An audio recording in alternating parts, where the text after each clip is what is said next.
Money that was supposed to go to unemployed Americans could be in the hands of scammers. According to the website Crescent Security, the Secret Service apparently warning states all over the country that a Nigerian crime ring is exploiting this pandemic and committing fraud against several states, their unemployment insurance programs. According to that same website, the potential losses are somewhere in the hundreds of millions of dollars. Kristen?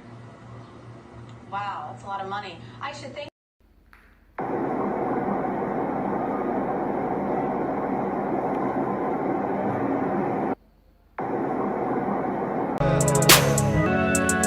That's just how the kid live. I'm a fucking top player. We just fuck cause I won't date her. Top shelf weed flavors. You called 10 with all that hate, and I'm the fucking Fresh Prince. I'ma tell you like this.